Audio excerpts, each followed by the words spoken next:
Hello, class. We're going to look at the interwar period. This is the period between World War One and going into World War Two. This is why it's called the interwar period. During this time, several things is going to happen that is actually going to cause World War Two. You're going to have the end of obsolescence, the Great Depression in Europe. Sorry. I want you to write down all the red information on your graphic organizer. So the world after World War One.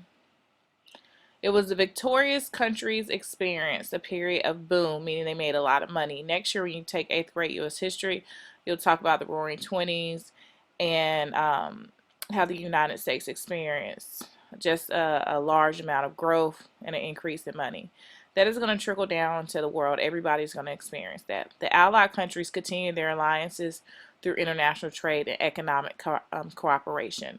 And some of the allies is going to be Britain, France, the United States. So they're going to continue to grow and prosper. But keep in mind, in Germany, they were being punished according to the Treaty of Versailles, and they had to reduce their military. They had to basically pay a lot in war reparations. So their economy is not going to experience the same thing that the Allied countries are going to experience. The Roaring Twenties was a name given to the good times in the United States. So how did the Great Depression begin? People in the United States have been overspending and buying on credit. We do that today. It's called the credit card.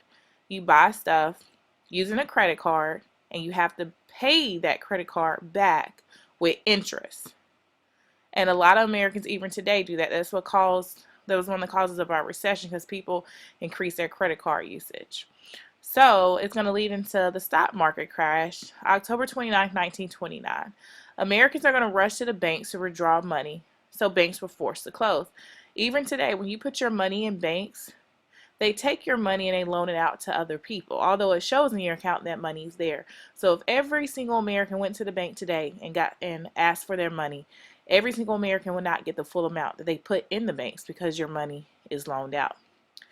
Many are going to sold off all of their possessions after losing their jobs to try to make some money to make it.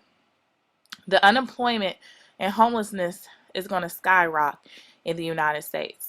And again, you'll learn more about this next year. This is what is going to be called the ripple effect. Just like playing dominoes, you line them all up and you push one, all of them falls down. That's what is going to happen. The United States stock market crash in 1929 led to collapse of international trading. We are going to stop trading with European countries because we don't have products to trade, because we're in a Great Depression. We don't have employees. We don't have the labor. We're not making anything, which is going to decrease the trade between United States and Europe. So if we're not trading with Europe and Europe's not trading with us, they're not making any money either. So they're gonna have cutbacks in productions at factories, which is going to equal less jobs, and which is going to increase unemployment worldwide, because they don't have the money to pay their workers or their labor, so they have to start laying people off, and people are going to get laid off, are unable to find jobs because the United States stock market crash, and which led to a decrease in international trade. Turning inward, one immediate effect of the global depression was the decrease in international cooperation. So countries are going to stop working with each other. Countries begin to focus on their domestic issues. And when you see the word domestic, it means home. Like they're worried what's going on in their home country versus foreign affairs, and that's your relationship with other countries. So countries are going to begin to focus on their domestic issues and ignored global community. The lack of economic and political cooperation fueled the growth of nationalism again, which, remember, that's one of the causes of World War I. Nationalism, believing that your country is better than anyone else and that you have a strong love for your country. So the global impacts of the Great Depression, as you see, it impacted the United States, Canada, Brazil. It's going to go over to Germany, Britain, France, Austria, Poland, Russia, Australia, Brazil. Like, it's all over. It's worldwide. So the Great Depression in Germany, this is very, very important. The economy was weakened by the Treaty of Versailles, which was a post-World War I settlement. Inflation, meaning that prices are continuously going up, but their salaries are not.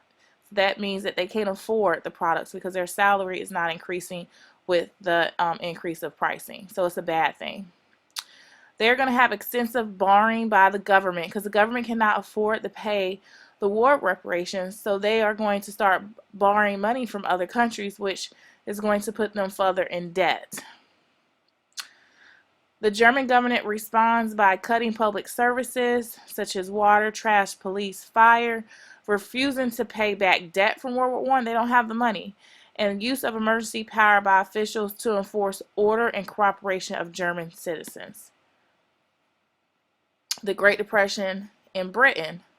Great Britain was weakened by decreased borrowing from British banks, shipping weakened by the collapse of international trade. The British government is going to respond by protecting industries, putting limits on products coming into Britain, and maintaining public services for citizens. The Great Depression in Austria. Austria was weakened by the collapse of its largest bank in May 1931. Labor unrest, strikes after unemployment rose. Austrian government is going to respond by they attempt to protect individuals' banking accounts. So, the unemployment in Europe was the most visible sign of depression in European countries. Long lines for food relief, rising unemployment. Look at chart. What similarities or differences do you see in this chart? And just look over it, looking at the years. So, the Great Depression. You're going to have soup lines in Europe. 1 liter of soup per family, 1 penny to buy one. Effects of the Great Depression in Europe. Demonstrations, strikes, and protests. Attempts to overthrow governments in Germany and Italy. Increasing support for new leaders. This is very important because this is going to give rise to Hitler. And the rise of the Nazi Socialist Party in Germany led by Adolf Hitler. And this is just a cartoon. So, what did Hitler promise Germans to get them to follow him? The Nazis pledged to solve problems. Hitler used Jews and other groups of societies as scapegoats, blaming all problems on them because the Jewish community was actually doing well during the Great Depression. They were actually still making money. So he took his hatred for Jews and was able to convince the majority of the Germans to agree with him. People in Germany were tired of their poor quality of life. Hitler promised to make Germany proud again. And Hitler provided jobs to most unemployed throughout Germany. So, of course, they're going to like what he's saying. Hitler's response to the Great Depression. Hitler launched the New Order Plan the same year that U.S. President FDR launched the New Deal programs. The New Deal programs is basically a combination of economic and social programs designed to provide relief to Americans. You're going to learn about each New Deal program again next year in 8th grade. Let's look at the New Order in Germany. It was a grand economic and social scheme built on beliefs such as racial superiority, military expansion, government control of industry, which is similar to communism, and the control of German citizens. Hitler's response to the Great Depression. Hitler promised something to every part of society. Farmers, he said, look, higher prices for their produce, making up for losses during the Great Depression. For the unemployed workers, jobs building public works such as roads and stadiums. And then for the middle class, he's going to restore the profits of all their businesses and encourage spending to citizens. So he's making everyone happy. Before he became chancellor, Hitler had promised, brought you bread and work. This was a promise that he could not afford to break. So looking at this, the graph shows that Hitler was successful in solving the unemployment problem, but how did he do it? Reparations. Hitler stopped paying reparations. The money saved was invested to create more jobs. Government spending. Jobs were created by spending on public projects. For example, the motorways, which are the autobahns. Huge buildings were constructed. He built stadiums, and the car industry was developed. And then government money, creation of a bank, and rearmament. He began rebuilding up the military. He created the army, and he rebuilt the military, making it stronger. Adolf Hitler breaks ground on the Autobahn as part of his New Order plan to stimulate the German economy in 1933. So as you see, all these different things he was able to do, people are happy about it. Hitler and the unemployment, the fine print. Do not always trust figures unless you have all the facts. Consider these points. The figures do not include Jews dismissed from their jobs, women dismissed from their jobs, opponents of the Nazi who were in concentration camps, part-time workers, and conscription.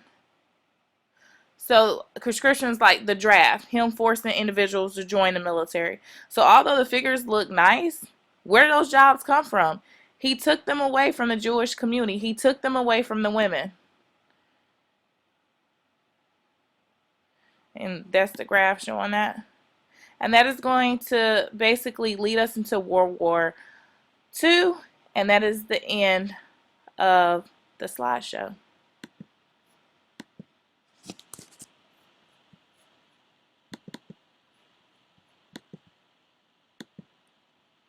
I can cut it off. Y'all can stop watching.